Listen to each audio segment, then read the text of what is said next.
Merci d'être venu dans cette vidéo. Vous êtes avec l'évangéliste Martin Théa de la mission évangélique Amour du Christ. Aujourd'hui, le thème de notre enseignement, c'est l'entretien avec les disciples. Et notre texte, nous sommes dans l'évangile de Jean, le chapitre 13, puis l'évangile de Jean, le chapitre 14. Je veux commencer par lire l'évangile de Jean, le chapitre 13. Lisons à partir du verset 5. Je commence à partir du verset 4. Lisons au nom de Jésus-Christ. Se leva de table, ôta ses vêtements et prit un linge dont il se ceignit. Verset 5. Ensuite, il versa de l'eau dans un bassin et il se mit à laver les pieds des disciples et à les essuyer avec le linge dont il était ceint. Verset 6. Il vint donc à Simon-Pierre. Et Pierre lui dit, « Toi, Seigneur, tu me laves les pieds ?» Jésus lui répondit, « Ce que je fais, tu ne le comprends pas maintenant, mais tu le comprendras bientôt. » Merci d'être venu liker la vidéo. Verset 8. Pierre lui dit, « Non, jamais tu ne me laveras les pieds. » Jésus lui répondit, « Si je ne te lave, tu n'auras point de part avec moi. » Verset 9. Simon-Pierre lui dit, « Seigneur, non seulement les pieds, mais encore les mains et la tête. » Et la cataragos. Merci d'être venu dans cette vidéo. Likez la vidéo. Vous êtes avec l'évangéliste Martin Théa et nous parlons dans cette vidéo l'entretien avec les disciples. Jésus-Christ, avant sa mort, avant sa crucifixion à la croix, le Seigneur Jésus-Christ était là avec ses disciples, il les avait rassemblés et il était en train de leur parler, de les donner de les faire ses derniers aveux. Il était avec là ses disciples. Et voici, il a réuni les disciples et il a commencé à laver les pieds des disciples. Merci homme de Dieu, du côté du Sénégal, le Seigneur vous bénisse puissamment. Donc, Jésus, la Bible dit que Jésus a pris un linge, il a changé son vêtement, il a changé son manteau et il a pris de l'eau. Il s'est approché des disciples. Il a commencé à laver les pieds des disciples un à un. Disciple après disciple, disciple après disciple. Lorsqu'il est arrivé à Simon-Pierre, il veut laver les pieds de Simon-Pierre. Simon-Pierre lui dit non. Il dit, maître, il dit, toi le Seigneur, me laver mes pieds. Il dit non, non, non, je ne peux pas te laisser. Non, Seigneur, tu es trop grand pour ça. Tu ne peux pas laver mes pieds. Je ne peux pas te laisser laver mes pieds parce que tu es trop grand pour cela. Tu es plus que ça. Tu mérites l'honneur, tu mérites le respect. C'est moi plutôt qui dois te laver les pieds.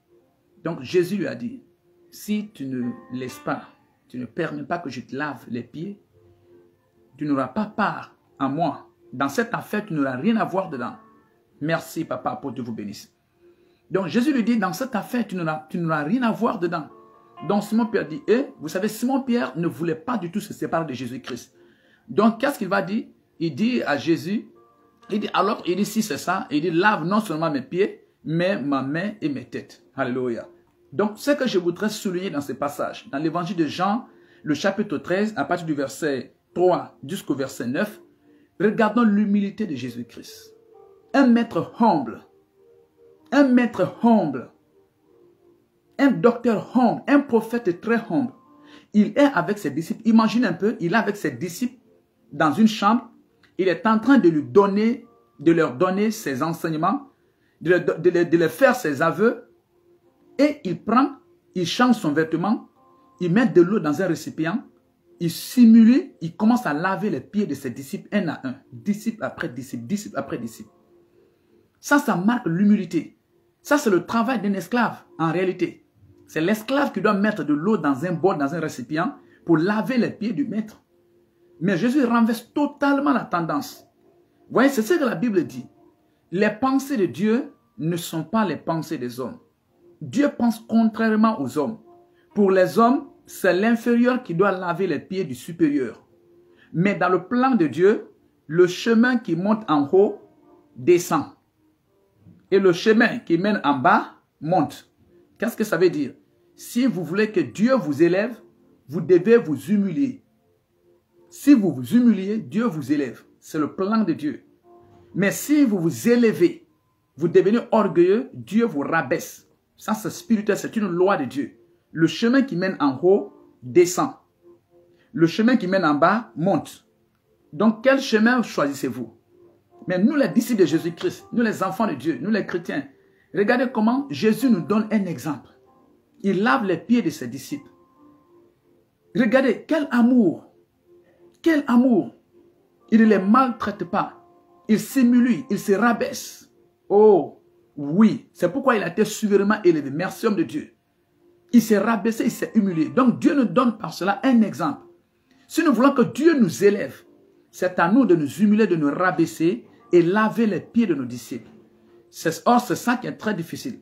Parce que parmi nos disciples, vous allez trouver des disciples qui sont enracinés dans le rejet, qui vous rejettent. Ils ne veulent pas être avec vous. Ils rejettent vos enseignements. I love you too much. Thank you, please. Thank you, sir. Thank you, sir. Donc, ils vous rejettent. Il y a des disciples autour de vous qui vous rejettent naturellement. Ils ont déjà dressé un mur entre vous et eux. Quel que soit l'amour que vous allez démontrer à leur égard, ils vont toujours continuer à vous rejeter. Ce qui fait que le mur qu'ils ont placé les empêche de recevoir votre amour. De l'autre côté aussi, il y a d'autres disciples également. Eux, ils ne vous rejettent pas. Et eux, ils sont enracinés dans la rébellion. Dans la rébellion, ils peuvent être soumis jusqu'à la dernière minute. À la dernière minute, ils peuvent déconner. Ils peuvent se rebeller. Donc, en tant que serviteurs de Dieu, en tant que chrétiens, nous sommes entre ces deux. Que ce soit des disciples qui nous rejettent, que ce soit des disciples qui sont rebelles, le Seigneur nous appelle à être humble face aux deux côtés. Parce que je suis d'accord avec moi que Judas Iscariote était parmi les 12. Lorsque Jésus lavait les pieds des disciples, Judas était là-bas. C'est lui-même qui allait vendre le Seigneur. Judas était là-bas. Jésus-Christ a lavé même les pieds de Judas. Jésus-Christ a lavé même les pieds de celui qui allait le vendre. Et il savait bien sûr que celui-ci allait le vendre. Mais Jésus-Christ a lavé ses pieds. Donc Jésus nous donne un exemple. Nous devons nous humilier. Laissons-nous humilier. Humilions-nous, rabaissons-nous. Et le Seigneur va nous élever au nom de Jésus-Christ. Le Seigneur va nous élever au nom de Jésus-Christ. Donc, il s'entretient avec ses disciples pour leur dire que, écoutez, maintenant je suis prêt pour retourner à mon Père. Je ne serai pas là avec vous éternellement. Donc, lorsque vous serez là, entre vous, voici l'exemple que je vous montre. C'est comme ça que vous devez faire. Vous devez vous humilier les uns aux autres. Vous devez vous humilier. L'orgueil, oh, merci homme de Dieu. Merci homme de Dieu. Ce n'est pas une option pour la vie. L'orgueil n'est pas vraiment une option pour la vie. Ce n'est pas une option pour la vie. Donc Jésus a donné cet exemple. Merci apôtre, je vous aime très fort. Jésus les a donné l'exemple. Je ne serai pas là. Que celui qui veut être le plus grand sera baisse, s'humilie. Donc, observez un peu ce qui se passe aujourd'hui dans le corps de Christ. Même à l'église, même dans nos églises. Le révérend ne veut pas s'humilier. Parce qu'il est le révérend, il veut que tout le monde le traite comme étant un chef, un patron. Ça, c'est une erreur de notre part. L'évêque, l'ancien qui est là sur cette église, ne veut pas s'humilier. Parce qu'il est ancien, il veut dominer sur les autres. Il veut dominer sur les autres. Nous devons nous humilier. Merci beaucoup mon fils, je t'aime très fort. Nous devons nous humilier, même si que c'est nous l'évêque, même si que c'est nous l'ancien, même si que nous sommes le révérend dans cette église. Le chemin qui mène en haut descend. Je ne cesse de le dire. Le chemin qui mène en haut descend. Mais le chemin qui mène en bas monte. Donc si nous voulons que Dieu nous élève, nous devons descendre. Nous devons descendre. Judas était dans ce groupe. Mais Jésus est quand même descendu pour laver ses pieds. Judas était dans ce groupe. Jésus est descendu pour laver ses pieds. Merci homme de Dieu. Merci. Vous voyez? Est-ce que c'est Judas Iscariote seulement qui a rejeté Jésus-Christ? Même Simon Pierre aussi a rejeté Jésus-Christ. Il a rejeté Jésus 3 fois. Il a rejeté. Il dit qu'il ne le connaît pas. C'est un rejet. Regardez, Jésus savait aussi que Simon Pierre allait le rejeter. Et il lui avait dit clairement que tu allais me rejeter. Mais regardez, les gens qui avaient rejeté Jésus-Christ, Jésus s'est humilié. Il s'est rabaissé. Il a lavé les pieds. Je prie au nom de Jésus-Christ que cette humilité de Jésus-Christ remplisse notre cœur, notre caractère, afin que nous nous humilions, nous les serviteurs de Dieu, nous les anciens, nous les évêques, nous les apôtres, que nous nous humilions comme Jésus-Christ. L'exemple que Jésus nous a montré.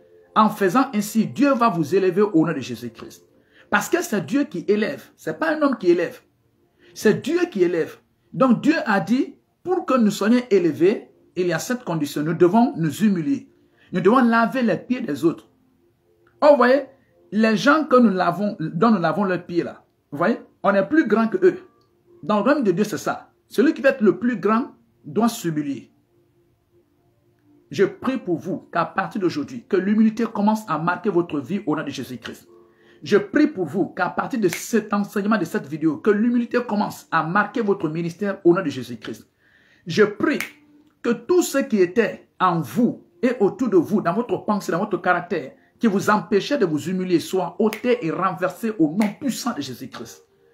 Que l'humilité soit déversée sur vous comme Jésus l'a fait au nom de Jésus-Christ. Alléluia. Regardez notre passage. Nous sommes toujours dans l'évangile de Jean, le chapitre 13. Je lis à partir du verset 13 maintenant, jusqu'au verset 17. Je lis au nom de Jésus-Christ. Vous m'appelez maître et seigneur, et vous dites bien, car je le suis. Si donc moi, le Seigneur et le maître, vous devez, il dit, si donc je vous ai lavé les pieds, moi le Seigneur et le maître, vous devez aussi vous laver les pieds les uns aux autres. Regarde le verset 15. Il dit, car je vous ai donné un exemple, afin que vous fassiez comme je vous ai fait. Le verset 16.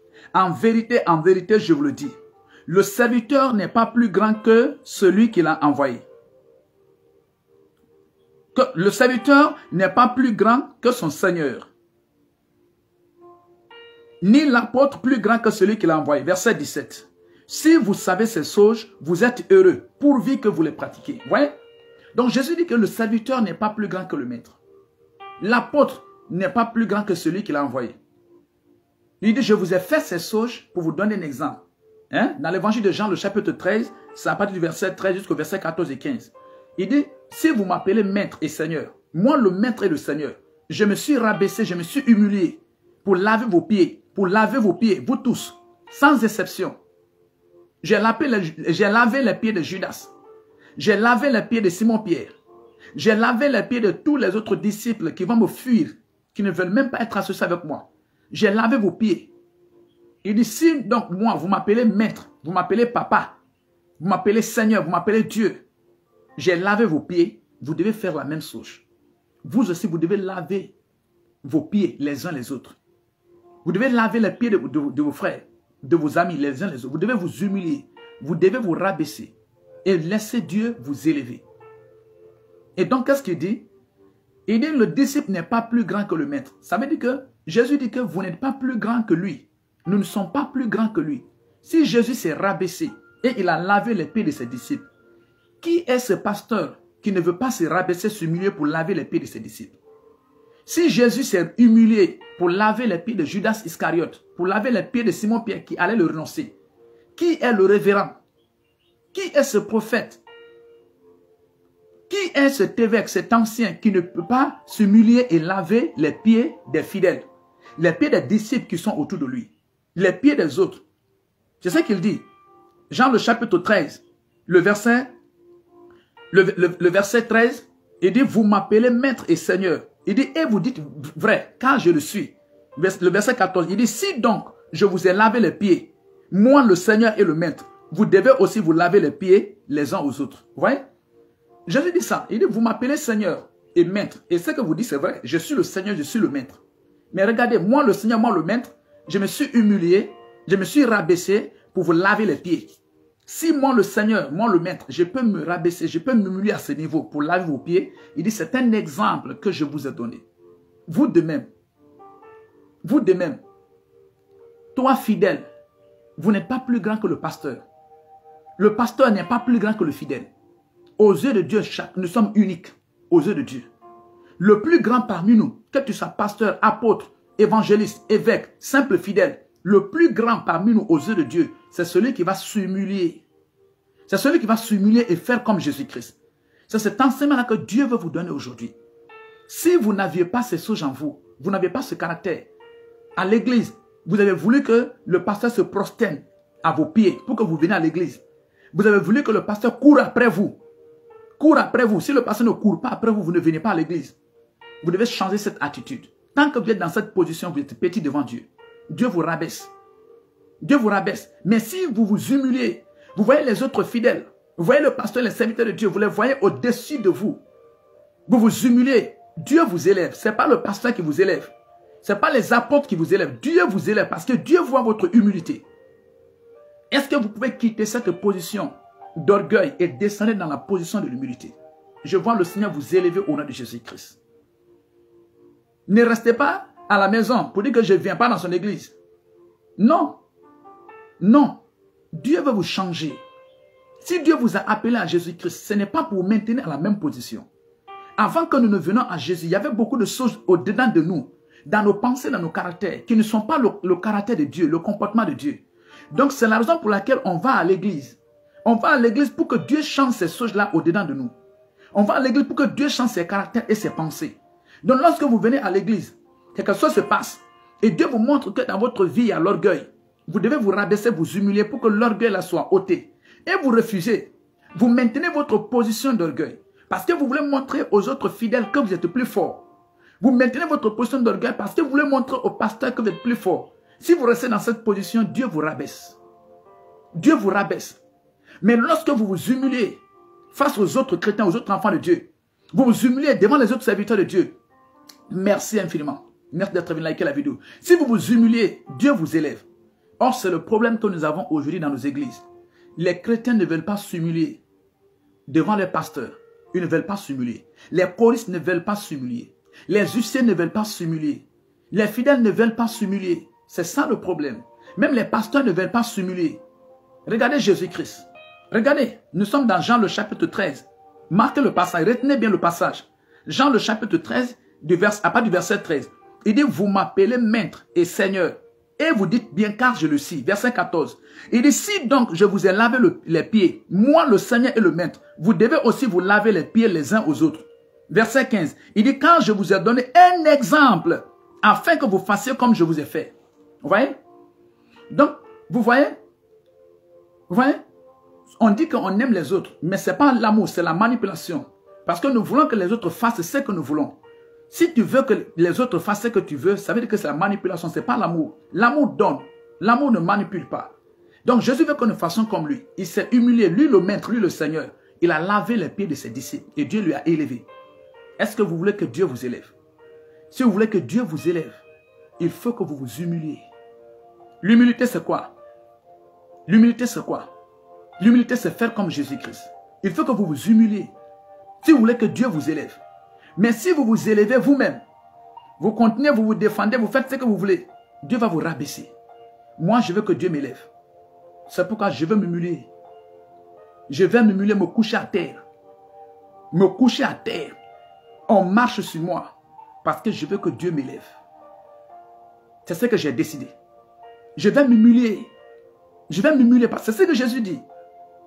C'est ce que Jésus dit. Il dit, si moi le maître, moi le Seigneur, moi que vous appelez maître Seigneur, il dit, vous dites vrai, moi je vous lave les pieds. Il dit, et vous?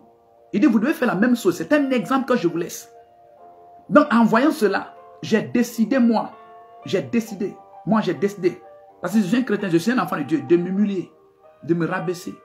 Laissez tout le monde marcher sur moi. Dire tout et tout, j'accepte. J'ai décidé de m'humilier, de me rabaisser. Dieu va m'élever. C'est le message de Dieu pour vous. Souvent, on veut maintenir notre position pour montrer à l'autre que nous sommes plus forts. On veut montrer notre position pour montrer aux autres que nous sommes plus forts. Or, quand on vient à l'église, Dieu veut nous changer comme Jésus-Christ. Il veut nous transformer à l'image de Jésus-Christ. Bon, quand vous voyez Jésus-Christ, est-ce que Jésus-Christ était humble ou est-ce que Jésus-Christ était orgueilleux? Jésus-Christ était humble. Jésus-Christ était humble. Il s'est humilié. C'est l'humilité qui peut faire que Jésus-Christ, il se rabaisse. Il lave les pieds de Judas. Il lave les pieds de Simon-Pierre. Judas qui lui a vendu.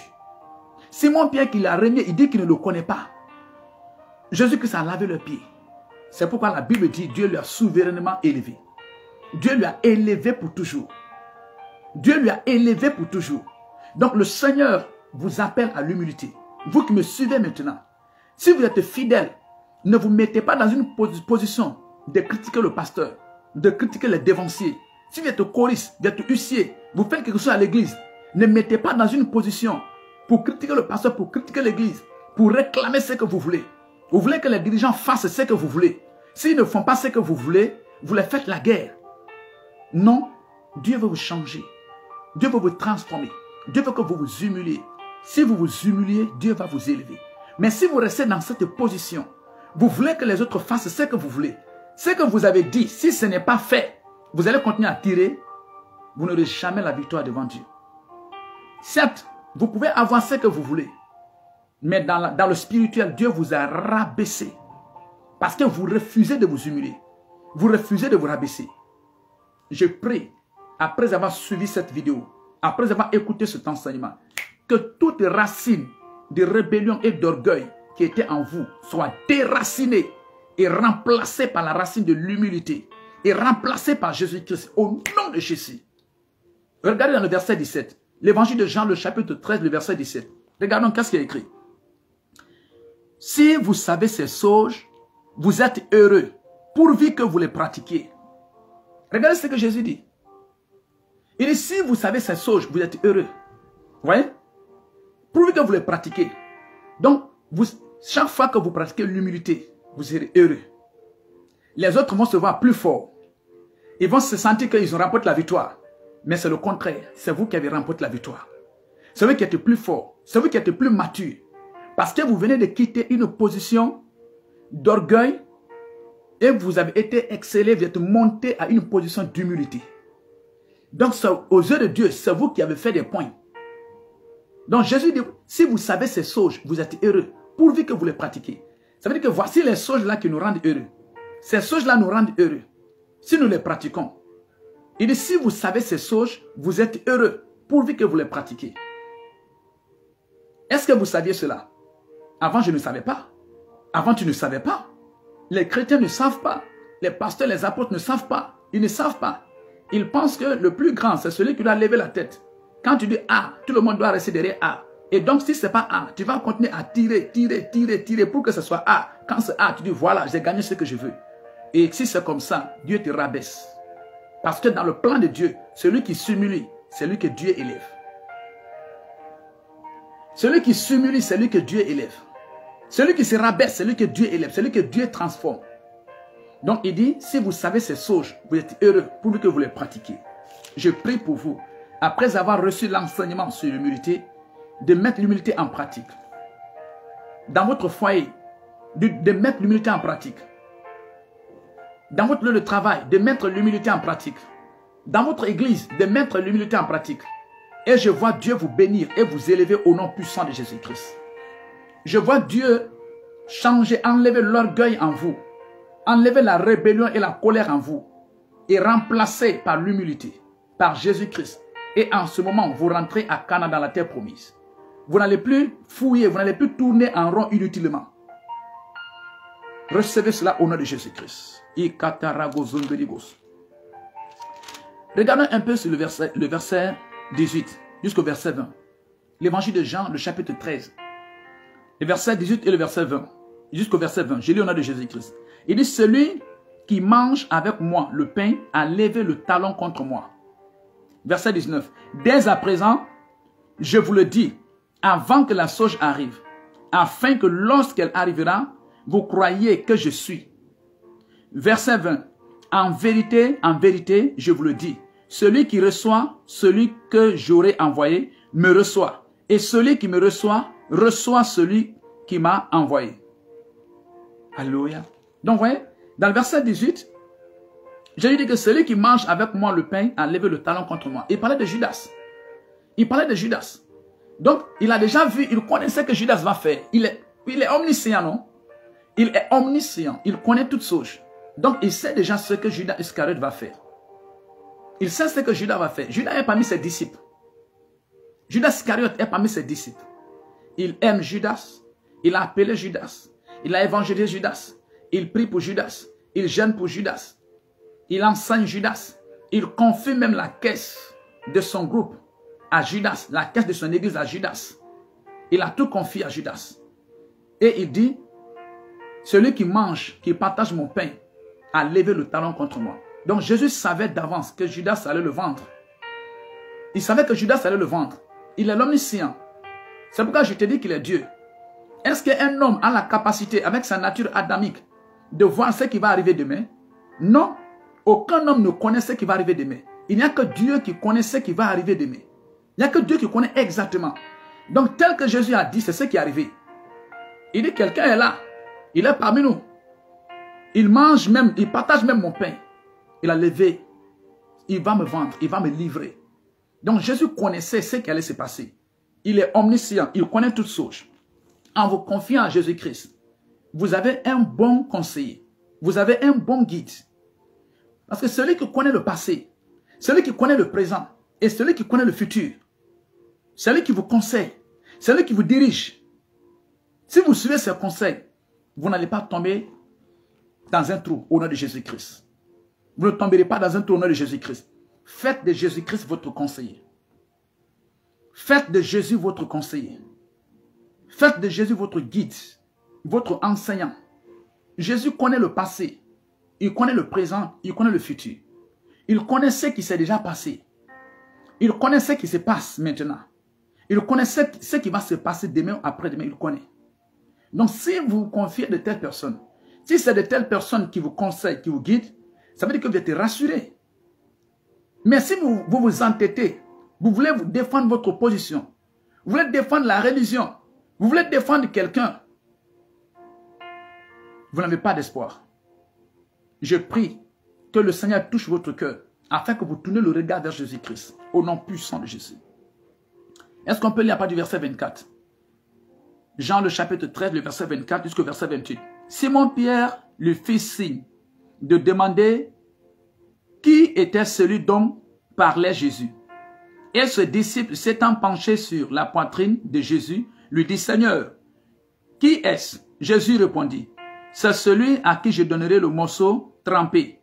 Et ayant trempé le morceau, il le donna à Judas, fils de Simon Iscariote. Verset 27. Dès que le morceau fut donné, Satan entra dans Judas. Jésus lui dit, ce que tu fais, fais-le promptement. Mais aucun de ceux qui étaient là, qui étaient à table, ne comprit pourquoi il lui disait cela. Vous voyez? Verset 30. Judas ayant pris le morceau, hâta de sortir, il faisait nuit. Alléluia. Alléluia. Donc, vous voyez? Donc, Jean, lorsque Jésus disait ces choses, Jean était assis, le frère de Jacques était assis auprès de Jésus-Christ. Donc, Simon-Pierre qui est là, vous savez, Simon-Pierre est très chaud. Il s'est approché de Jean, il s'est penché, il a dit, demande-lui. Parce que Jésus-Christ, parmi ses disciples, Jésus aimait Jean. Il aimait beaucoup Jean. La Bible aimait plus que les autres. Il aimait beaucoup Jean. Pourquoi il aimait beaucoup Jean? Parce que Jean est venu dans sa jeunesse. Jean était le plus jeune. Donc, il aimait vraiment Jean. Jean était le plus jeune. Donc, Simon-Pierre veut passer par Jean pour que le Seigneur lui dise quelle est cette personne-là qui va le vendre. Pour que le Seigneur dise le nom de cette personne qui va le vendre. Donc, Jean aussi a demandé au Seigneur. Il dit, Seigneur, qui est-ce? Qui va faire cela? Et le Seigneur lui a dit. Jean a demandé, le Seigneur lui a dit. Une sous forme de parabole. Il dit, je vais tremper ces morceaux dans le pain. Celui qui va manger ce morceau-là, celui qui va avaler ce morceau, c'est cette personne. Et la Bible dit que c'est Judas qui a avalé le morceau. Et en même temps, le diable s'est réveillé en lui. Il a commencé son travail. En même temps, le diable s'est réveillé, il a commencé son travail. Et il est sorti. Il a pris ce truc, il est sorti. Pour aller faire quoi? Pour aller livrer Jésus-Christ. Pour aller vendre Jésus-Christ. Souvenez-vous, dans le verset 5 de l'évangile de Jean, le chapitre 13, Jésus-Christ s'humilie et il commence à laver les pieds de ses disciples. Il lave même les pieds de Jean. Il lave même les pieds de Judas Iscariote, pardon. Il lave même les pieds de Judas Iscariote. Dans l'évangile de Jean, chapitre 13, le verset 5. Il a lavé les pieds de Judas. Donc c'est une humilité. C'est ça l'humilité. Alors que Judas Iscariote a un autre dessein, un autre plan. Il vole Jésus-Christ pendant longtemps. Pendant plus de 3 ans maintenant, il vole Jésus-Christ. Jésus l'aime toujours. Jésus l'enseigne, il l'encadre. Jésus lui démontre l'amour. Jésus lui montre l'humilité. Il ne change toujours pas. Et ce jour-là, ils sont à table encore, ils mangent avec Jésus-Christ. Vous voyez? Jésus mangeait avec eux. Jésus mangeait avec eux. Tout ça là, c'était l'humilité. Parce que vous voyez, il y a certains responsables, il y a certains dirigeants qui n'acceptent jamais de manger avec leurs disciples. Ils disent que si vous mangez avec eux, ils deviennent impolis. Ils n'auront plus de respect pour vous, ils n'auront plus d'égard pour vous. Oui? Mais non. Nous devons manger avec eux. Jésus-Christ a mangé avec ses disciples. Jésus-Christ mangeait avec ses disciples. Et nous devons faire comme Jésus-Christ. Tu ne peux pas me dire que moi, je ne suis pas Jésus. Toi, tu n'es pas Jésus. Mais la Bible dit que le dessein de Dieu, c'est de nous transformer à l'image de Jésus-Christ. Comment un pasteur peut dire que moi, je ne suis pas Jésus-Christ? Comment toi, un prophète, tu peux dire que moi, je ne suis pas Jésus-Christ? Comment toi, un apôtre, un évangéliste, un docteur, un ancien, un chrétien, comment tu peux dire que ce n'est pas moi Jésus-Christ? La Bible dit qu'il nous a appelés pour nous transformer à l'image de Jésus-Christ. Le dessein de Dieu, le travail que Dieu veut faire en nous, s'il vous a appelé chrétien, s'il vous a appelé à l'église, ce n'est pas pour vous donner des voitures, ce n'est pas pour vous donner des maisons, ce n'est pas pour vous donner de l'argent, non. Si Dieu vous a appelé à lui, c'est pour vous changer à l'image de Jésus-Christ. C'est le dessein de Dieu. Fouillez dans la Bible et vous allez trouver cela là-bas. Donc, vous ne pouvez pas dire, moi je ne suis pas Jésus-Christ. Non, vous devez être Jésus-Christ. Parce que le mot chrétien veut dire comme Christ. Le mot chrétien veut dire ceux qui font comme Christ. Nous sommes appelés à faire comme Christ. Donc, souvent vous voyez ces gens, ils posent des actes qui ne glorifient pas le Seigneur. Quand vous leur dites, pourquoi vous faites ça, il dit, quand vous leur dites, Jésus a fait Jésus a fait ceci, Jésus a fait ça, il dit, oui, ça c'est Jésus, mais ça c'est pas moi. Jésus c'est Jésus, moi c'est moi. Mais vous dites que vous êtes chrétien. Donc vous voyez, vous ne comprenez même pas le sens, la signification du mot chrétien. Le mot chrétien veut dire faire comme Jésus. Le mot chrétien veut dire petit Christ. Donc lorsque vous êtes chrétien, ça veut dire que vous devez maintenant accepter de faire comme Jésus-Christ. Et c'est ça l'humilité. Celui qui accepte de faire comme Jésus-Christ est humble. Mais celui qui n'accepte jamais de faire comme Jésus-Christ n'est pas humble. Donc vous voyez des prophètes qui ne sont pas humbles, des bishops qui ne sont pas humbles, vous voyez des anciens qui ne sont pas humbles, des pasteurs, des prophètes, des évangélistes, des fidèles à l'église qui ne sont pas humbles. Pourquoi ils ne sont pas humbles? Parce qu'eux-mêmes, ils affirment de leur propre bouche qu'ils ne feront pas comme Jésus parce qu'ils ne sont pas Jésus-Christ. Mais le mot chrétien veut dire ceux qui font comme Christ. Ça veut dire petit Christ. Donc Dieu nous a appelés à faire comme Jésus-Christ. Et la Bible dit, comme je vous ai déjà dit, le dessein de Dieu, c'est de nous transformer à l'image de Jésus-Christ. Donc, vous devez accepter d'être transformé à l'image de Jésus-Christ.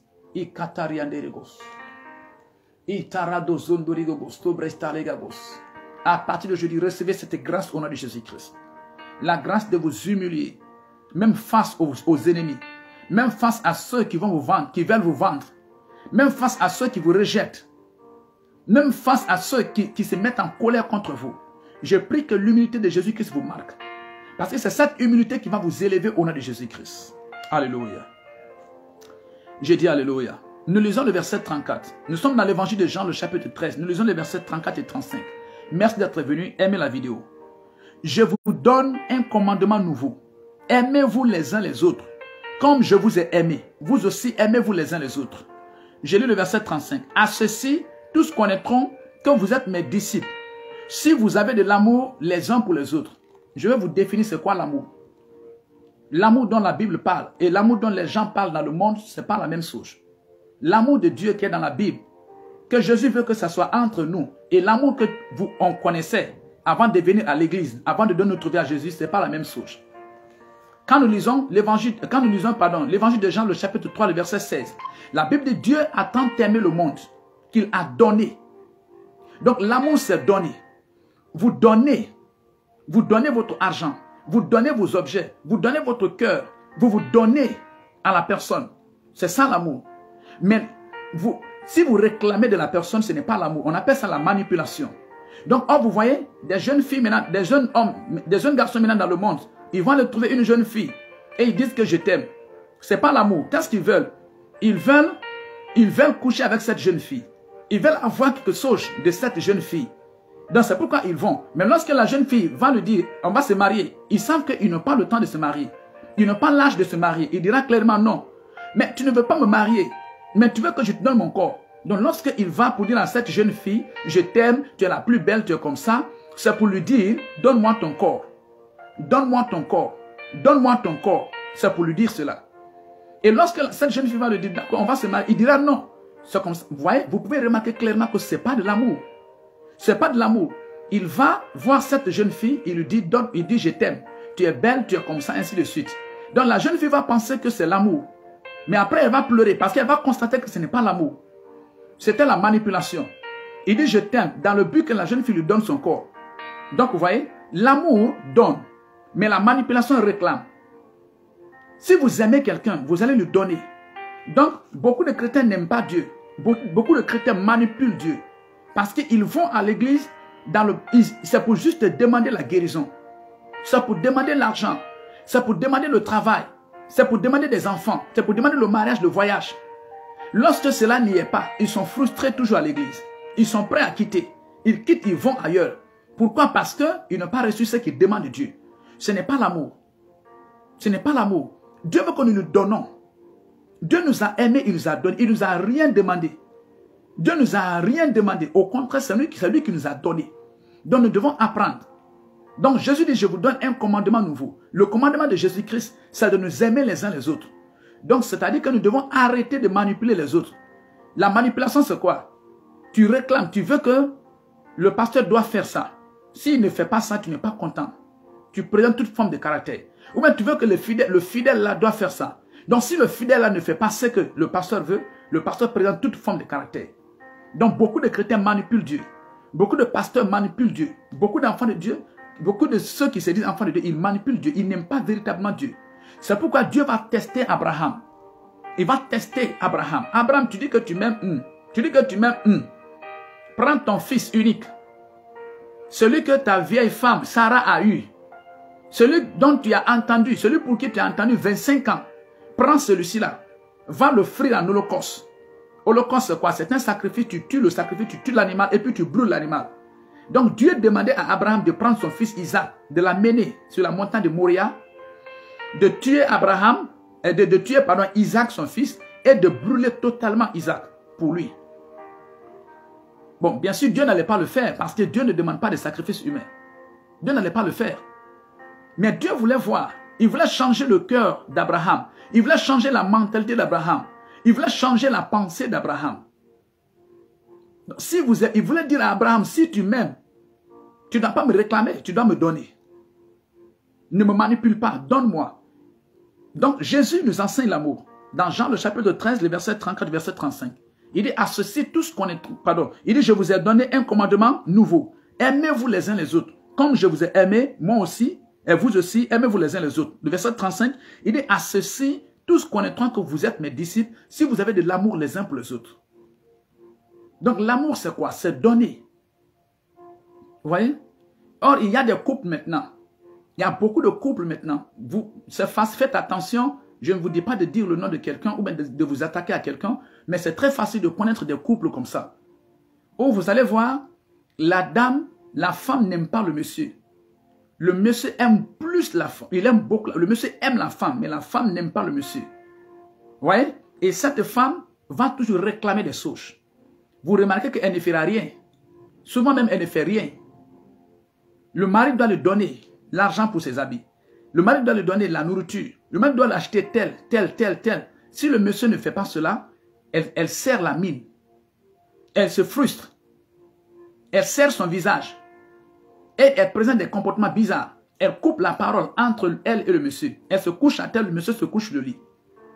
Pourquoi? Parce qu'elle n'a pas reçu ce qu'elle a demandé du monsieur. Vous voyez? Et elle dit qu'elle aime ce monsieur. Ce n'est pas l'amour, ça c'est de la manipulation. Je prie que cela sorte de votre cœur aujourd'hui, à partir d'aujourd'hui, au nom de Jésus-Christ. Je prie que Jésus change votre cœur, votre façon de comprendre l'amour au nom de Jésus. Et c'est ce qui fait que vous souffrez dans votre foyer. Vous pouvez voir aussi dans certains couples, le monsieur aussi, la même chose. La dame aime le monsieur, mais le monsieur n'aime pas en réalité cette femme. Qu'est-ce qu'il veut? Il veut le corps de la femme, c'est tout. Il veut le corps de la femme. Il veut que la femme lave ses habits. Il veut que la femme la prépare pour lui. Il veut que la femme là se prosterne, se couche à terre comme son esclave. Et lorsque ce n'est pas ainsi, il serre la mine, il coupe la parole, il se couche à terre, il prend toutes sortes de caractères, il punit cette femme. Et vous voyez, la femme est là et puis elle pleure. Pourquoi? Parce qu'elle ressent de l'amour. Mais au contraire, on ne lui répond pas avec amour. On lui manipule. Alléluia. Alléluia. Donc l'amour est différent de la manipulation. À partir d'aujourd'hui, je prie pour vous que votre façon d'aimer change au nom de Jésus-Christ. Ouais?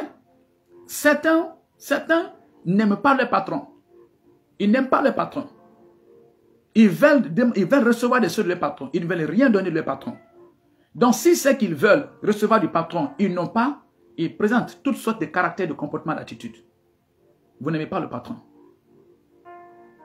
Certains n'aiment pas leurs employés. Ils veulent utiliser des sauges d'eux. Voilà. Et ce qu'ils demandent, si l'employé ne fait pas, c'est la guerre. Donc, vous voyez, la Bible dit, dans 1 Corinthiens, le chapitre 13, que l'amour ne cherche pas son intérêt. Donc, dans l'amour, vous ne devez pas chercher votre intérêt. Donc, retenez, il dit, associez tous connaîtront que vous êtes mes disciples si vous avez de l'amour les uns pour les autres. Donc, celui qui aime, il donne. Si vous aimez votre femme, vous allez lui donner l'amour. Vous allez lui donner le sourire. Vous allez lui donner la joie. Vous allez lui donner la paix. Vous allez lui donner l'argent, les habits, la voiture, la maison. Si vous aimez votre femme et vos enfants, vous allez leur faire cela. Mais si vous n'aimez pas votre femme, vous allez lui réclamer pourquoi elle n'a pas lavé vos habits. Pourquoi elle n'a pas préparé pour vous. Pourquoi elle ne s'est pas mise à terre pour vous saluer. C'est la preuve que vous manipulez cette femme. Si vous aimez votre mari, vous allez vous soumettre à lui. Vous allez le respecter. Vous allez laver ses habits. Vous allez préparer. Vous allez le donner. Même s'il ne vous demande, vous allez le donner naturellement. Parce que vous l'aimez. Mais si vous ne l'aimez pas, vous ne laverez pas ses habits tant qu'il ne vous donne pas de l'argent. Je prie que notre amour à l'égard de Dieu change au nom de Jésus-Christ. Donc, vous voyez, je sais que vous n'allez plus aller à l'église dans le but de recevoir seulement des choses de Dieu. Je sais que Dieu a beaucoup de choses à nous donner. Nous avons des besoins et des requêtes. La Bible dit qu'il connaît les désirs de notre cœur, les pensées de notre cœur. Ce qu'on a besoin, il connaît. Dieu sait que nous sommes dans les besoins. Mais n'allons pas à l'église pour montrer à Dieu que nous voulons te manipuler. Pour montrer à Dieu que nous sommes venus chercher la guérison. Donc si tu ne donnes pas, nous on quitte. Il y a beaucoup comme ça. Lorsqu'ils sont venus à l'église, on a prié pour eux, ils ont obtenu le travail, ils quittent. Vous voyez? Ils n'aimaient pas Jésus-Christ. Ils viennent à l'église, on prie pour eux. Ils ont acheté la voiture, ils quittent. Ils viennent à l'église, on prie pour eux. Ils obtiennent ce qu'ils veulent, c'est fini, ils quittent. Ils ne viennent plus. Quand vous leur demandez, ah moi j'étais allé seulement pour ça, hein, ainsi de suite. Ce n'est pas ce que Dieu demande de vous. Dieu demande de l'amour. Dieu veut que vous l'aimez. Dieu veut que vous lui donnez votre cœur. Il veut que vous lui donnez votre temps. Il veut que vous lui donnez votre famille. Il veut que vous donnez vos biens, vos richesses. Il veut tout. Comme il nous a tout donné, il a aimé le monde entier. Il nous a aimés. Et il nous a donné son fils Jésus-Christ. C'est ça l'amour. Et c'est ce que Jésus nous demande. En apprenant à vous aimer les uns les autres, la puissance de Dieu se dégage dans votre vie au nom de Jésus-Christ. Je vois votre église changer parce que l'amour est en train d'opérer au nom de Jésus-Christ. Je vois votre foyer, votre famille changer parce que l'amour est en train d'opérer au nom de Jésus-Christ. Je vous vois élevé à des postes parce que votre amour à l'égard du patron et des autres collègues change au nom de Jésus-Christ. Je vois l'ennemi vaincu, la sorcellerie vaincue, la méchanceté vaincue, les plans du diable vaincus. Parce que face à l'amour, rien ne peut tenir. L'amour est plus fort que la haine. Merci Jésus. Ikatariagos. Intabrazontorigagos. Kebrastelegos. Zonto shebratala. Itakaradozotoshtebrastelegos. Vous voyez? Nous lisons pas du verset 36 jusqu'au verset 38. L'évangile de Jean, le chapitre 13. 36 à 38. Simon-Pierre lui dit, Seigneur, où vas-tu? Jésus répondit, tu ne peux pas maintenant me suivre où je vais, mais tu me suivras plus tard. Verset 37. Seigneur, lui dit Pierre, pourquoi ne puis-je pas te suivre maintenant? Je donnerai ma vie pour toi. Jésus répondit, tu donneras ta vie pour moi. En vérité, je te le dis, le coq ne chantera pas que tu ne m'aies renié 3 fois. Vous voyez? Simon-Pierre manifeste ici son dévouement au Seigneur. Il dit qu'il aime le Seigneur. Il dit qu'il aime le Seigneur. Donc il dit, Seigneur, où tu vas? Parce que le Seigneur lui a parlé. Le Seigneur est en train de leur annoncer sa mort. Sa montée au ciel, son retour au ciel. Il devait retenir au Père parce qu'il est venu du Père. C'est le Père qui l'a envoyé. Donc l'heure était venue pour que le Seigneur retourne. Donc Simon-Pierre voulait aller avec le Seigneur. Le Seigneur dit, ce n'est pas maintenant. J'ai une charge à te confier. Il y a des choses au-dedans de toi que je dois changer d'abord avant que tu me rejoignes là-bas. Il y a des choses au-dedans de toi que je dois purifier. Je dois te changer à mon image. Il y a une mission que je vais te confier. Je te laisse sur cette terre. Lorsque moi je vais partir, je te laisse derrière. Il y a une mission que tu vas accomplir. Après tu vas me rejoindre. Et Simon-Pierre dit, Seigneur, pourquoi est-ce que je ne peux pas aller maintenant? Je donnerai ma vie pour toi. Je donnerai ma vie pour toi. Vous voyez? Il dit quelque chose qu'il ne comprend pas. Effectivement, c'est ça l'amour.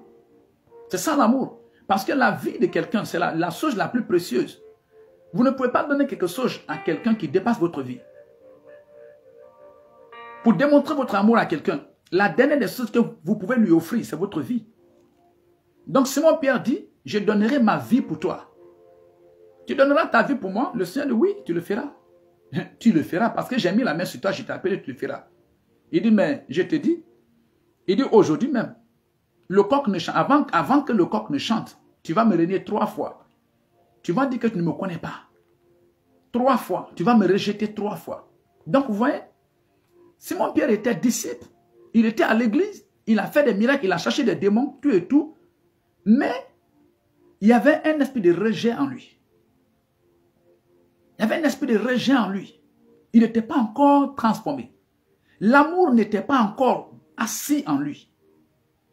Pourtant, il a été avec Jésus 3 ans et demi. Il est avec Jésus-Christ. Il sort avec Jésus, il retourne avec Jésus. Jésus est très patient. Notre Dieu est patient. Est-ce que vous pouvez dire merci à Jésus-Christ? Notre Dieu est très patient. Jésus-Christ est très patient. Est-ce que vous pouvez dire merci à Jésus-Christ pour la patience? Comment quelqu'un peut être avec lui 3 ans et demi? La personne n'est pas transformée. Mais le Seigneur est patient. Il sait qu'un jour, quelque chose va se passer. Parce que Dieu veut que nous agissions par amour. Tant que ce n'est pas par amour, il ne veut pas. Il ne veut pas. Simon-Pierre voulait le suivre comme ça. Et il sait que ce n'est pas poussé par l'amour. Ce n'est pas poussé par l'amour. Il dit, ce n'est pas le moment. Donc le moment est venu. Lorsqu'ils ont arrêté Jésus-Christ, Simon-Pierre a dû renoncer au Seigneur 3 fois. On lui a demandé, tu le connais? Il dit, je ne le connais pas. Il a mangé avec le Seigneur. Il a dormi avec le Seigneur. Il a voyagé avec le Seigneur. Le Seigneur lui a envoyé, il a cherché des démons, il a opéré des miracles. Il a prêché au nom de Jésus-Christ. 3 ans et demi après, il dit qu'il ne connaît pas Jésus-Christ. Vous voyez? Simon-Pierre a renoncé à Jésus-Christ. 3 fois. Judas Iscariote a renoncé à Jésus-Christ. Pourtant, dans le verset 5 de l'évangile de Jean, le chapitre 13, Jésus a lavé leurs pieds. Mais voici, ils sont en train de renoncer à Jésus-Christ. Il a renoncé, mais Jésus les a aimés. Jésus les a aimés. Donc, Dieu nous appelle à l'aimer. Lorsque nous partons à l'église, le dimanche ou dans les autres programmes, ne réclamons pas des choses de Dieu. Ce que Dieu demande d'abord, il veut que nous l'aimons.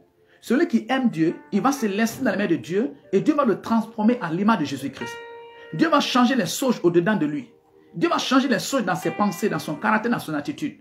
En le faisant, le Seigneur vous bénit au nom de Jésus-Christ. Je vois votre cœur changer. Je vois le dedans de vous transformer. Je vois votre pensée renouvelée. Je vois votre caractère changer.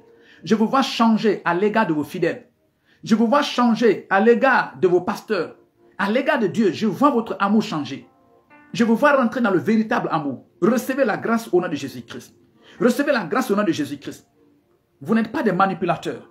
Nous ne sommes pas des manipulateurs. La Bible dit que si quelqu'un dit j'aime Dieu et il n'aime pas son frère, c'est un menteur. Car celui qui n'aime pas son frère qu'il voit, comment il peut aimer Dieu qui ne voit pas? Vous n'êtes pas des menteurs au nom de Jésus-Christ. Il n'y a que les menteurs qui peuvent manipuler les autres. Ce qu'ils veulent, s'ils n'obtiennent pas, c'est la guerre. Ce qu'ils veulent, s'ils n'obtiennent pas, c'est la guerre. C'est le conflit, c'est le combat, ainsi de suite. C'est des manipulateurs. L'amour ne réclame pas. L'amour donne. L'amour ne prend pas. Ce qui prend, on appelle matérialisme. On appelle matérialisme. Ce qui prend, c'est matérialisme. Mais l'amour donne. Au contraire, l'amour donne. Je vous vois donner votre cœur à Dieu. Je vous vois donner le dimanche à Dieu. Parce que vous aimez Jésus-Christ. Je vous vois donner le dimanche à Dieu. Je vous vois donner votre famille à Dieu. Je vous vois, vous venez à l'église avec toute votre famille à Dieu. Parce que vous aimez Jésus-Christ. Je vous vois donner même votre argent à Dieu. Je vous vois donner votre temps à Dieu. Parce que vous aimez Jésus-Christ. Je vous vois donner votre vie à Dieu. Allons-y dans l'évangile maintenant de Jean, le chapitre 14. L'évangile de Jean, le chapitre 14. Alléluia. Alléluia. Je commence à partir du verset 1 jusqu'au verset 6. Je lis au nom de Jésus-Christ. L'évangile de Jean, le chapitre 14. Que votre cœur ne se trouble point. Croyez en Dieu et croyez en moi. Il y a plusieurs demeures dans la maison de mon Père. Si cela n'était pas, je vous l'aurais dit. Je vais vous préparer une place. Et lorsque je m'en serai allé et que je vous aurai préparé une place, je reviendrai et je vous prendrai avec moi, afin que là où je suis, vous y soyez aussi. Verset 4. Vous savez où je vais et vous en savez le chemin. Thomas lui dit, Seigneur, nous ne savons où tu vas. Comment pourrions-nous en savoir le chemin? verset 6, Jésus lui dit, « Je suis le chemin, la vérité et la vie. Nul ne vient au Père que par moi. » Alléluia. Oui. Donc lorsque le Seigneur a annoncé sa mort, voyez, il connaît tout. Ce que Judas allait faire, il a dit. Ce que Simon-Pierre allait faire, il a dit. Ce qui allait lui arriver lui-même, il a dit.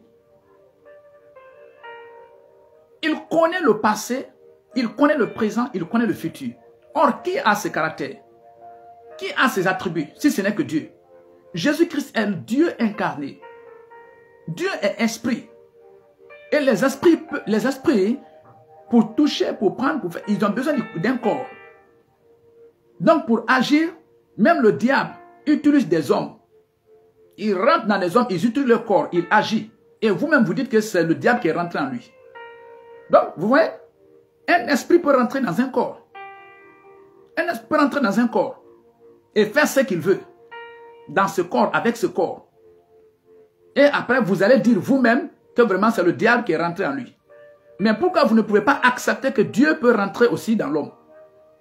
C'est Dieu qui est rentré dans l'homme. C'est lui, Jésus-Christ, là, le corps, là, c'est ça. C'est Dieu qui est rentré dans ce corps. C'est Dieu qui est rentré dans ce corps. De la même manière que lorsque quelqu'un fait des dégâts, il fait des choses qui sont inadmissibles, vous dites, c'est le diable qui est rentré en lui. Vous reconnaissez ça, que c'est le diable qui est rentré en lui. Mais vous ne reconnaissez pas que Dieu peut rentrer aussi en l'homme. Le diable est esprit. Dieu même, il est le père des esprits. Donc si le diable veut faire, il veut agir, il veut faire son travail, il veut faire des dégâts, il utilise un corps. Et lorsque Dieu aussi veut agir, est-ce qu'il ne peut pas utiliser un corps? Tout ce que le diable fait maintenant là, il a appris de Dieu. Au moment où il était avec Dieu au paradis, il était un ange. Il a vu que lorsque Dieu veut agir, il utilise un corps. Il a vu, le diable a vu ça. Que lorsque Dieu veut agir, il utilise un corps. Donc c'est pourquoi le diable dans ce monde, lorsqu'il veut agir aussi, il a appris, il a vu tout ça. Il sait que c'est comme ça fonctionne. Il est esprit. Lorsqu'il veut faire des dégâts, il veut détruire des choses, il rentre dans des corps. Il fait ce qu'il veut. Et après, nous les hommes, nous-mêmes on témoigne que vraiment c'est pas lui, c'est le diable qui est rentré en lui. Donc vous acceptez que le diable rentre dans un corps humain pour faire des dégâts, pour faire des actes. Mais vous n'acceptez pas que Dieu peut rentrer dans un corps aussi pour agir. Jésus-Christ, c'est Dieu qui est rentré dans ce corps. C'est Jésus-Christ, c'est Dieu qui est rentré dans ce corps pour agir, pour sauver l'humanité, pour se sacrifier pour l'humanité. Donc il dit, je vais vous préparer une place au ciel, là où je suis au paradis. Jésus a dit ça. Il dit ça à tous les chrétiens, tous les enfants de Dieu, tous ceux qui veulent aller au paradis. Jésus dit, je vais vous préparer une place. Il dit, et quand j'aurai fini, je reviendrai. Et je vais vous prendre, afin que là où je suis, que vous soyez aussi. Vous voyez, aujourd'hui le monde déteste. Le monde déteste les chrétiens. Le monde déteste l'église. Le monde fait la guerre à l'église. Mais un jour va venir, le monde va pleurer pourquoi l'église n'est pas là. Le monde va pleurer pourquoi les chrétiens ne sont pas là. Ton papa qui te déteste aujourd'hui parce que tu vas à l'église, le jour où Jésus va venir te prendre et partir avec toi, ce papa-là va pleurer un jour pourquoi tu n'es plus là. Cette maman qui te fait la guerre parce que tu vas à l'église, lorsque Jésus va venir pour t'enlever, des jours vont venir où ils vont se lamenter. Oh, vraiment, c'était mieux que notre enfant soit là et qu'il aille à l'église. Il nous manque. Ils vont pleurer pourquoi l'église n'est plus là. L'église va les manquer. Aujourd'hui, tout le monde entier, ils disent que c'est l'église qui est leur problème. Ils brûlent les églises, ils brûlent les chrétiens, ils tuent les chrétiens, ils détruisent les chrétiens. Ils voient l'église comme le problème. Mais Jésus va venir.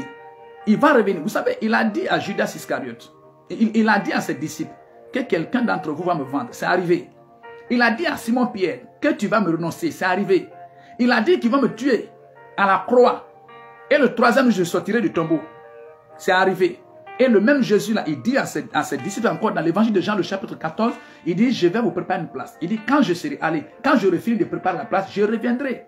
Et je vous prendrai, afin que là où je suis, vous soyez aussi avec moi. En ce jour-là, lorsque Jésus va revenir sur la terre, il va prendre l'église. Il va prendre l'église, c'est qui? Ce n'est pas le bâtiment, ce n'est pas la maison que vous voyez. L'église, c'est les chrétiens. C'est tous ceux qui ont accepté Jésus-Christ comme leur Seigneur et leur Sauveur personnel. Tous ceux qui adorent Jésus-Christ. Tous ceux qui ont accepté que Jésus est leur Dieu. Tous ceux qui obéissent à Jésus-Christ. Jésus va revenir les prendre. Il va les amener au paradis. Donc sur la terre, il n'y aura plus de chrétiens sur la terre. Parce que Jésus les a enlevés. Maintenant, c'est les fils du diable qui vont rester sur la terre. Vous allez voir, ça sera maintenant diable contre diable. Ça ne sera plus contre les chrétiens maintenant. Ça sera contre vous-même. Ils vont se retenir contre eux-mêmes. Ils vont se tuer contre eux. Ils vont se tenter en ce jour-là. Les gens, ceux qui ne voulaient pas. Il y en a qui sont... Il y en a, je ne sais pas comment ils sont. Ils sont au milieu. Ils ne veulent pas être du côté du diable. Et en même temps, ils ne veulent pas accepter Jésus-Christ comme leur Seigneur, leur sauveur personnel. Alléluia. Alléluia. Ils ne veulent pas en même temps accepter Jésus-Christ comme leur Seigneur et comme leur sauveur personnel. Vous voyez? Donc nous devons accepter Jésus-Christ. Nous devons accepter Jésus-Christ comme notre Seigneur, notre sauveur personnel. Ce jour-là, le monde, l'église va manquer au monde. Parce que lorsque Jésus va venir, il va prendre l'église. Nous allons aller au ciel. Je dis encore, l'église ne sera plus sur la terre. Ce jour-là, ce sera diable contre diable, Satan contre Satan. Ils ne vont plus brûler les églises. Où est l'église? Jésus est venu, il a pris l'église, ils sont partis. Ils ne vont plus persécuter les chrétiens. Où sont les chrétiens? Jésus est venu, il a pris les chrétiens, ils sont partis. Sur la terre, il n'y aura plus de chrétiens sur la terre. Il n'y aura plus maintenant d'église. Ce sera maintenant Satan contre Satan sur la terre, face à face. Ce jour-là, j'ai dit, l'église va manquer à la terre. L'église va manquer à la terre. Aujourd'hui, ils voient l'église comme étant leur problème. Tout le monde entier, on voit les chrétiens comme étant leur problème. Ils sont tués, ils sont dispersés, ils sont persécutés, ils sont brûlés, ils sont insultés, humiliés. Le jour vient où le monde entier reconnaîtra que c'était bien que l'église soit sur la terre. Alléluia. Jésus est allé nous préparer une place. Prenez courage. Ne retenez pas à la maison. Démontrez à Dieu que vous l'aimez. Je vous ai déjà enseigné sur l'amour. Il y a la différence entre l'amour et la manipulation. L'amour donne. La manipulation réclame. Beaucoup de chrétiens manipulent Dieu. Ils vont à l'église, ils demandent à Dieu, donne-moi l'argent, donne-moi la voiture, donne-moi le travail, donne-moi la femme et les enfants. Lorsque ceux-là ne sont pas arrivés, ils quittent l'église. Ils se frustrent, ils créent des dégâts ainsi de suite. C'est la manipulation, c'est des manipulateurs. Les manipulateurs ont rempli aujourd'hui nos églises. Ils n'aiment pas Dieu. L'amour donne. C'est pourquoi Dieu voulait changer la pensée. Merci homme de Dieu, le Seigneur, je vous aime très fort. Merci apôtre. Dieu voulait changer la pensée d'Abraham. Il dit, donne-moi ton fils. Tu dis que tu m'aimes, donne-moi ton fils. L'amour donne. La Bible dit dans Jean 3,16 que Dieu a tant aimé le monde qu'il a donné. L'amour donne. La plupart maintenant des chrétiens, ils n'aiment pas Dieu, c'est des manipulateurs, ils manipulent Dieu. Mais aujourd'hui, votre amour change au nom de Jésus-Christ. Parce que votre amour a changé, parce que vous n'allez plus manipuler Dieu. Il me donne des enfants, il ne me donne pas, je vais l'adorer. Parce que je l'aime. Je ne l'aime pas parce qu'il m'a donné des enfants. Je ne l'aime pas parce qu'il m'a donné la voiture. Je ne l'aime pas parce qu'il m'a donné le mariage. Je ne l'aime pas parce qu'il m'a donné de l'argent. Je l'aime parce que je l'aime. Je l'aime parce que c'est mon Dieu. Je l'aime parce qu'il mérite que je l'aime. Et il est allé nous préparer une place. Il est allé vous préparer une place. Lorsqu'il aura fini, il va venir, il va nous prendre et nous serons avec lui. Prenez courage. Prenez courage. Prenez courage. Le Seigneur revient. Continuez, choris. Huissier, continuez. Évangéliste, persévérez. Prophète, persévérez. Apôtre, persévérez. Prenez courage. Notre papa revient. Notre papa revient. Il a dit dans Jean 14, il dit je reviendrai. Lorsque j'aurai fini, je reviendrai. Il reviendra et il va nous prendre. Et la Bible dit il n'y aura plus de pleurs ni de lamentation. Je lis à partir du verset 9. Nous sommes dans l'évangile de Jean, le chapitre 14. Je lis à partir du verset 9 maintenant. Jean 14, 9. Jésus lui dit, il y a si longtemps que je suis avec vous et tu ne m'as pas connu, Philippe. Celui qui m'a vu a vu le Père. Comment dis-tu, montre-nous le Père? Ne crois-tu pas que je suis dans le Père et que le Père est en moi? Les paroles que je vous dis, je ne le dis pas de moi-même. Et le Père qui demeure en moi, c'est lui qui fait ses œuvres. Verset 11. Croyez-moi, je suis dans le Père et le Père est en moi. Sinon, croyez du moins à cause de ses œuvres. Verset 12. En vérité, je vous le dis, celui qui croit en moi fera aussi les œuvres que je fais. Et il en fera de plus grandes parce que je m'en vais au Père. Il a brassé les gosses. Vous voyez? Donc il dit à ses disciples, il dit, moi, tout le monde le Père. Il dit, c'est moi. Il dit, c'est moi. Je suis dans le Père est en moi. Il dit, c'est moi. Le corps que vous voyez là, le Père est dedans. Il dit, c'est moi. C'est moi. Jean 14, lisez. Jean le chapitre 14, le verset 9. Bah, du verset 8, Philippe lui dit, Seigneur, montre-nous le Père et cela nous suffit. Jésus lui répond, il dit, c'est moi. C'est moi le Père là, je suis dans le corps qui est arrêté devant toi là. Que tu appelles Jésus là, il dit, c'est moi. Si vous acceptez que les démons Satan peut rentrer dans des corps et gâter des choses. Après, vous allez dire, vraiment, c'est le Satan qui a fait. Pourquoi vous ne voulez pas accepter que Dieu aussi peut rentrer dans un corps et faire son travail, faire de belles œuvres?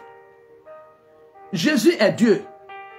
C'est l'Esprit de Dieu, c'est le Père, Dieu là, qui est rentré dans ce corps. C'est lui là qu'on appelle Jésus-Christ. C'est lui là qu'on appelle Jésus-Christ. C'est lui là qu'on appelle Jésus-Christ. Il avait besoin d'un corps. Il est rentré dans ce corps.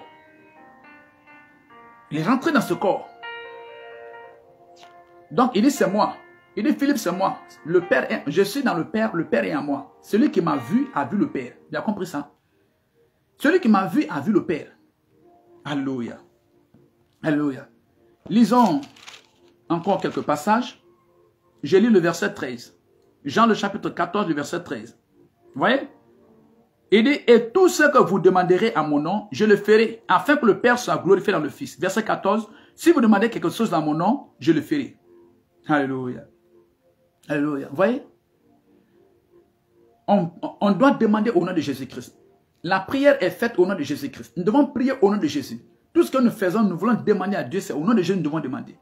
Lorsque nous lisons l'évangile de Jean, le chapitre 14, les versets 13 et 14, Jésus dit, et tout ce que vous demanderez à mon nom, je le ferai. Pourquoi vous ne voulez pas prier au nom de Jésus-Christ? Vous laissez le nom de Jésus pour vous attacher à autre nom. C'est quel sentiment qui fait ça là? Dans la Bible. Pourquoi Jésus n'a pas dit, si vous voulez demander quelque chose, demandez au nom de Paul, au nom de Pierre. Il dit, demandez à mon nom. Personne ne doit prendre la place de Dieu. Jésus-Christ est Dieu. C'est seulement lui que nous devons demander. C'est à lui que nous devons demander. C'est en son nom que nous devons demander. Donc, il dit dans Jean le chapitre 14, les versets 13 et 14, il dit, et tout ce que vous demanderez à mon nom, je le ferai. En tout cas, vous avez le choix. Si vous voulez que vos prières soient exaucées à partir d'aujourd'hui, ne demandez pas au nom d'une autre personne. Demandez au nom de Jésus-Christ. C'est ce qui est écrit dans la Bible. Ne discutez pas, ne philosophez pas. Cherchez une Bible et lisez. Lisez Jean le chapitre 14, les versets 13 et 14. Vérifiez. Jean le chapitre 14, 13 et 14. Nous devons prier au nom de Jésus-Christ. C'est lui qui a demandé cela. Et il insiste encore dans le verset 14. Il dit, si vous demandez quelque chose en mon nom, je le ferai. Demandez au nom de Jésus-Christ. Demandez la protection au nom de Jésus. Demandez la chance au nom de Jésus. Demandez l'argent au nom de Jésus. Demandez la voiture au nom de Jésus-Christ. Demandez le travail au nom de Jésus. Demandez le mariage au nom de Jésus.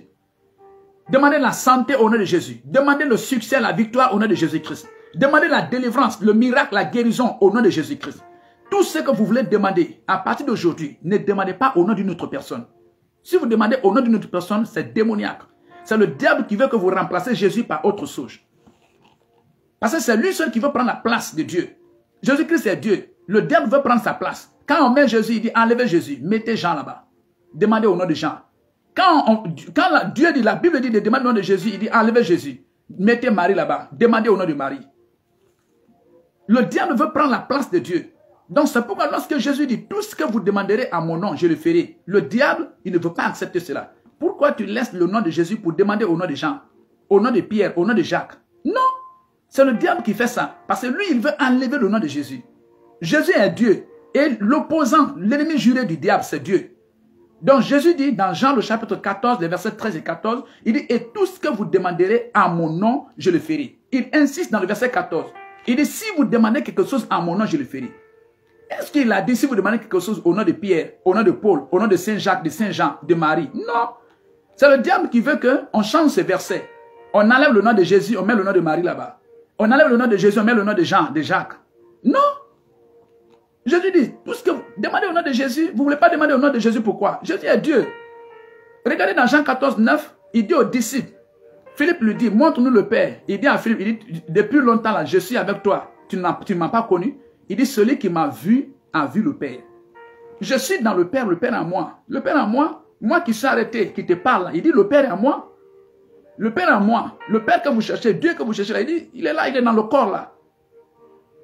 Les démons rentrent dans les corps. Dieu aussi rentre dans un corps. Oui. C'est des esprits. Ils ont besoin d'un corps. Donc, on doit prier au nom de Jésus-Christ. Si vous voulez que vos prières soient exaucées, c'est pourquoi il dit tout ce que vous voulez, tout ce que vous demandez à mon nom, je vous le donnerai, vous le recevrez.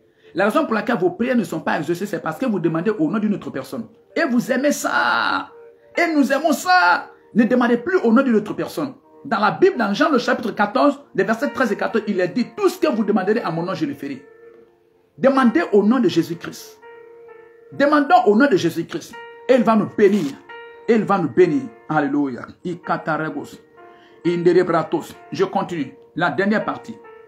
Je lis à partir du verset 15 jusqu'au verset 16. Jean le chapitre 14, 15 à 26, pardon. Si vous m'aimez, gardez mes commandements. Et moi, je prierai le Père. Et il vous donnera un autre consolateur, afin qu'il demeure éternellement avec vous. 17. L'esprit de vérité que le monde ne peut recevoir, par ceux qui ne le voient point et ne le connaissent point. Mais vous, vous le connaissez, car il demeure en vous. Et il sera en vous. Verset 18. Je ne vous laisserai pas orphelin, je reviendrai à vous. Verset 19. Encore un peu de temps. Alléluia. Alléluia. Je l'ai pas du verset 20 maintenant. Allons-y, verset 20. En ce jour-là, vous connaîtrez que je suis en mon Père, que vous êtes en moi et que je suis en vous. Verset 21. Celui qui a mes commandements et qui les garde, c'est celui qui m'aime. Et celui qui m'aime sera aimé de mon Père. Je l'aimerai et je le ferai connaître. Je me ferai connaître à lui. Verset 22. Jude, non pas l'Iscariote, lui dit, Seigneur, d'où vient que tu te feras connaître à nous et non aux autres, et non au monde? Jésus lui répondit, si quelqu'un m'aime, il gardera ma parole et mon Père l'aimera. Nous viendrons à lui et nous ferons notre demeure chez lui. Verset 24. Celui qui ne m'aime pas ne garde pas mes paroles. Et la parole que vous entendez n'est pas de moi, mais du Père qui m'a envoyé. Verset 26. Verset 25. Je vous ai dit ces choses pendant que je demeure avec vous. 26. Mais le consolateur, l'Esprit Saint, que le Père enverra en mon nom, vous enseignera toutes choses et vous rappellera tout ce que je lui ai prescrit. Le consolateur, il parle du Saint-Esprit. Si quelqu'un n'a pas donné sa vie à Jésus-Christ, il ne connaît pas le Saint-Esprit. Votre Saint-Esprit est ailleurs, notre Saint-Esprit est ailleurs. Le Saint-Esprit dont je parle, le Saint-Esprit qui est dans la Bible, il ne vient dans la vie de quelqu'un que si tu donnes ta vie à Jésus-Christ. Donc le Saint-Esprit dont nous parlons et le Saint-Esprit que vous parlez, ce n'est pas la même chose. Le Saint-Esprit que nous parlons, il est Dieu. Il est Dieu. Et il vient dans la vie de quelqu'un qui accepte Jésus-Christ comme son Seigneur et son Sauveur personnel. Si quelqu'un accepte Jésus-Christ, il croit en Jésus-Christ, il croit que Jésus-Christ est le Fils de Dieu. Il est venu dans ce monde, il a donné sa vie à Jésus-Christ. Il a donné sa vie en sacrifice pour l'humanité. Tu donnes ta vie à Jésus-Christ, tu viens à Jésus, tu acceptes Jésus-Christ, automatiquement, il te donne le Saint-Esprit. Le Saint-Esprit vient en toi. Il est esprit, on dit esprit, on ne peut pas le voir, il est esprit. Il vient dans ta vie. Il possède ton esprit, il rentre dans ton esprit. Il est là-bas maintenant, il ne quitte pas. Il est là-bas. Parce que tu as donné ta vie à Jésus-Christ, tu l'as invité. On invite le Saint-Esprit en donnant notre vie à Jésus-Christ. Donc si quelqu'un n'a pas donné sa vie à Jésus-Christ, ça veut dire que tu n'as pas invité le Saint-Esprit. Le Saint-Esprit ne viendra pas là où le nom de Jésus n'est pas proclamé. Là où le nom de Jésus n'est pas dit. Donc le Saint-Esprit que vous parlez là-bas, qu'il va venir, qu'après Jésus il va venir, et ce que nous parlons ici, ce n'est pas la même chose. Ce n'est pas la même chose. Le Saint-Esprit que nous parlons ici, c'est l'Esprit de Dieu. C'est l'Esprit de Dieu. Ce Saint-Esprit-là, il vient pour témoigner que Jésus-Christ est le Fils de Dieu. Or, tu ne crois pas que Jésus est le Fils de Dieu. Donc, on ne parle pas de la même chose. Le Saint-Esprit croit que Jésus est venu se donner en sacrifice pour l'humanité. Mourir à la croix pour le pardon de nos péchés. Ressusciter le 3e jour. Monter au ciel. C'est le Saint-Esprit dont je parle. Donc, Jésus dit, celui qui garde ma parole, celui qui m'aime, qui garde ma parole, je viens en lui avec mon Père. Nous habiterons en lui. Vous voyez? Vous voyez, non? C'est le Saint-Esprit. Nous habiterons en lui. Donc, il dit, j'enverrai le consolateur. Parce que Jésus était sur la terre. Avant qu'il ne monte, le Saint-Esprit n'était pas encore éternel. Il pouvait descendre de temps en temps et faire son ministère. C'est en lui seul que l'Esprit était permanemment et abondamment sans mesure. Mais dans tous les autres maintenant, même quand il avait soufflé, ce n'était pas permanent. C'est lorsque Jésus est monté au ciel, le jour de la Pentecôte, les disciples étaient dans la chambre haute, dans Actes, le chapitre 2. C'est ce jour-là que le Saint-Esprit est descendu pour demeurer permanemment dans les chrétiens. Tous ceux qui invitent Jésus-Christ dans leur vie, le Saint-Esprit vient et rentre dans leur esprit. C'est lui qui fait son travail dans leur corps et ils deviennent enfants de Dieu. Quand je dis que je suis enfant de Dieu, tu vas me dire encore que Dieu n'a pas de femme, il n'a pas de mari, il n'a pas été créé, il n'a pas été tel. C'est le Saint-Esprit qui fait de nous des enfants de Dieu. Donc si vous donnez votre vie à Jésus-Christ, vous croyez à Jésus, ça veut dire que vous avez invité le Saint-Esprit. Il vient dans votre esprit, il est invisible, il est comme le vent, vous ne le voyez pas. Il possède votre esprit, il s'assoit là-bas, il ne quitte plus. C'est lui qui fait de vous un enfant de Dieu. Ça ne veut pas dire que Dieu a couché avec un homme pour vous avoir. Non. Je me demande comment les gens comprennent. Tu es enfant de Dieu parce que le Saint-Esprit est venu en toi. Il t'a couché dans le royaume de Dieu. Comme le Saint-Esprit est venu, de la même manière que le Saint-Esprit est venu sur Marie et Jésus a été façonné. Donc si vous invitez Jésus dans votre vie, vous acceptez Jésus-Christ, le Saint-Esprit peut venir. Mais si tu rejettes Jésus, il était un seul prophète, il était un seul serviteur de Dieu, il était un seul tel, tu le rejettes, tu ne veux pas le recevoir, tu ne veux pas garder sa parole. Tu ne veux pas garder sa parole, le Saint-Esprit ne peut pas venir en toi. Le Saint-Esprit dont vous parlez, le consolateur dont vous parlez, et le consolateur qui est dans la Bible, ce n'est pas la même chose. Parce que le consolateur qui est dans la Bible, il croit que Jésus est le Fils de Dieu. Le Saint-Esprit, le consolateur qui est dans la Bible, il croit que Jésus est venu se donner en sacrifice pour le pardon des péchés de l'humanité. Le Saint-Esprit et le consolateur qui est dans la Bible, il croit que Jésus est ressuscité d'entre les morts le 3e jour, qu'il est monté au ciel et qu'il est allé nous préparer une place. Quand il aura fini, il va venir nous chercher. Donc le consolateur dont vous parlez et ce que nous parlons, ce n'est pas la même chose. Nous, notre consolateur, c'est Jésus-Christ. Et c'est le Saint-Esprit. Donc le Saint-Esprit vient dans la vie d'une personne qui a accepté Jésus comme son Seigneur et son Sauveur personnel. Est-ce que vous comprenez? C'est comme ça on l'invite. Si vous n'acceptez pas Jésus dans votre vie comme votre Seigneur, votre Sauveur personnel, le consolateur dont il est question dans la Bible, il ne peut pas venir vous habiter. Il ne viendra jamais. Vous ne pouvez pas avoir cette expérience. Vous n'avez pas goûté la sauce. Comment vous pouvez remarquer qu'il y a piment dedans, il y a sel et puis il y a cube magique? C'est lorsque vous avez goûté que vous allez comprendre que vraiment il y a piment, vous allez connaître le goût. Vous n'avez pas accepté Jésus-Christ. Comment vous voulez comprendre que le Saint-Esprit habite en nous ou bien il est comment? Vous ne pouvez pas comprendre. Parce qu'il est en nous, il n'est pas en vous. C'est lorsqu'il est en vous que vous allez comprendre que ce qu'ils ont dit là, c'est vrai. Goûtez voir. Acceptez Jésus-Christ comme votre Seigneur, votre Sauveur personnel. Donnez-lui votre vie. Suivez Jésus-Christ. Obéissez à sa voix. Comme ça, le Saint-Esprit vient dans votre vie. Et vous-même, personne ne va vous dire. C'est vous-même qui allez dire aux gens. Personne ne va vous dire. C'est vous-même qui allez dire aux gens que le Saint-Esprit là, c'est vrai. Je prie pour vous maintenant. En acceptant Jésus-Christ comme votre Seigneur, votre Sauveur personnel, que le Saint-Esprit vienne habiter en vous au nom de Jésus-Christ. Recevez le Saint-Esprit au nom de Jésus-Christ. Alléluia. Que le Seigneur vous bénisse. Je vais un peu rappeler toutes ces choses que nous avons enseignées. On a vu comment Jésus-Christ nous a montré l'exemple d'amour. Il s'est humilié, il s'est rabaissé. Et je vais dire que le chemin qui mène vers la haut descend. Le chemin qui mène en bas monte. Donc si vous voulez que Dieu vous élève, vous devez vous humilier. Vous devez vous rabaisser, vous humilier. Si vous vous humiliez, Dieu vous élève. L'humilité, c'est accepter Jésus-Christ. Quiconque n'accepte pas Jésus-Christ, quiconque ne veut pas faire comme Jésus-Christ, n'est pas humble. Tu peux présenter toutes sortes de caractères, faire semblant que tu es humble, tu n'es pas humble. C'est l'humilité qui peut vous amener à croire que Jésus-Christ est le Fils de Dieu. À accepter Jésus comme votre Seigneur, votre Sauveur personnel. Il s'est humilié, il a lavé les pieds des disciples, des apôtres. Il nous a donné un exemple. Il dit, j'ai fait ça, je vais laisser un exemple. Jean le chapitre 13, le verset 13 jusqu'à 15. Il veut laisser un exemple. Il dit, aimez-vous les uns les autres. Il dit, vous m'appelez maître et Seigneur. Il dit, vous dites bien, vous dites vrai, car je le suis. Il dit, si donc moi qui suis le maître et le Seigneur, je vous ai lavé les pieds, et vous, vous n'êtes pas plus grand que moi. Donc si vous voulez que Dieu vous élève, vous devez vous humilier à partir d'aujourd'hui. Dans ton église, dans ta chorale, dans le département des huissiers, humilie-toi et Dieu va t'élever. Ce n'est pas le pasteur qui t'élève, ce n'est pas les hommes qui t'élèvent, c'est Dieu qui va t'élever. Mais si vous vous élevez, Dieu va vous rabaisser. Vous allez tout faire pour monter. Rien. La deuxième des choses, nous avons vu, Jésus a montré clairement qu'il est Dieu, qu'il est omniscient. C'est lui seul qui a cette potentialité. Il est omniscient. Il connaissait ce qui allait arriver. Il savait que Judas allait le livrer. Il dit, celui qui va me vendre est assis à table avec moi. Il mange, il boit avec moi. Et il a détaillé. Il a dit à Pierre, il dit, toi, avant que le coq ne chante, tu vas dire que 3 fois tu ne me connais pas. Il a dit qu'il sera crucifié et le 3e jour qu'il ressusciterait. Tout ce qu'il a dit, c'est ses produits. Il est allé au ciel, il dit, je vais vous préparer une place. Quand je le finis, je reviendrai et je vous prendrai afin que là où je suis, vous soyez aussi avec moi. C'est seulement Dieu qui peut avoir ses attributs, qui peut avoir ses potentialités. Alléluia. Et Philippe lui dit, Seigneur, montre-nous le Père. Et cela nous suffit. Il dit, c'est moi.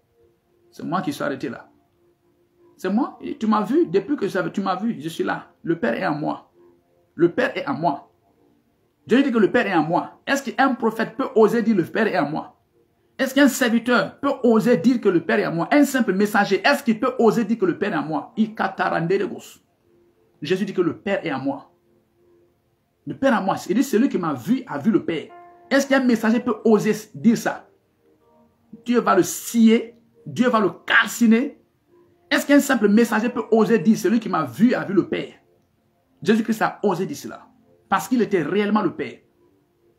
Il était réellement le Père. Donc il a dit, je vais vous préparer une place. Là où il est maintenant, il est en train de préparer la place. Si vous voulez faire partie de nous qui sommes là, qui attendons le retour de Jésus-Christ. Si vous voulez que Jésus vous prépare aussi une place au ciel, en entendant ce message, tournez vers Jésus-Christ. Renoncez à tous les idoles. Jetez. Renoncez à toutes ces religions. Renoncez à tous les objets, à tous les autres dieux. Tournez vers Jésus-Christ. Acceptez Jésus comme votre Seigneur, votre Sauveur personnel. Et il va vous préparer une place là-bas. Et quand il aura fini, il va venir nous prendre ensemble. Il va nous enlever, nous l'église. C'est nous qui avons donné notre vie à Jésus-Christ comme Seigneur Sauveur personnel. Il va nous amener au ciel avec lui, au paradis. Et nous serons avec lui pour toujours. Où il n'y aura plus de pleurs, il n'y aura plus de lamentation, il n'y aura plus de mort, il n'y aura plus de faim, il n'y aura plus de souffrance. C'est fini.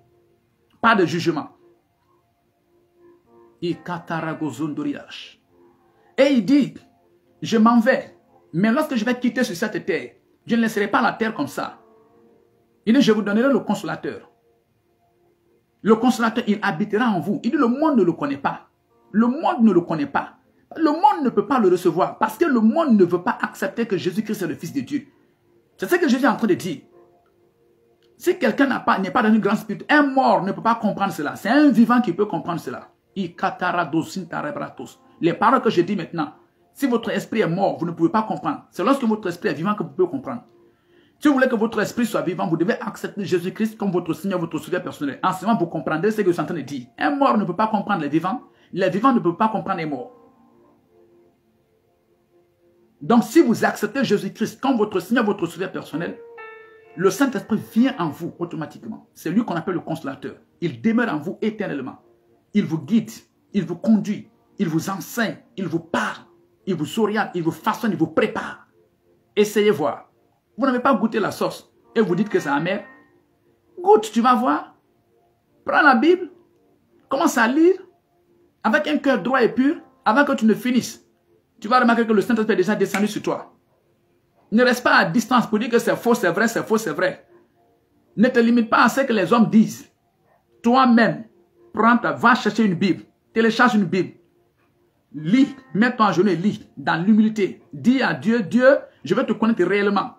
Si c'est vrai, avant que je ne finisse de lire cette Bible, fais quelque chose. Tu vas voir ce qui va se passer. Mais tu n'as jamais cherché la vérité. Tu écoutes, tu as juste appris ce que les hommes t'ont dit et tu t'es basé sur ça. Non.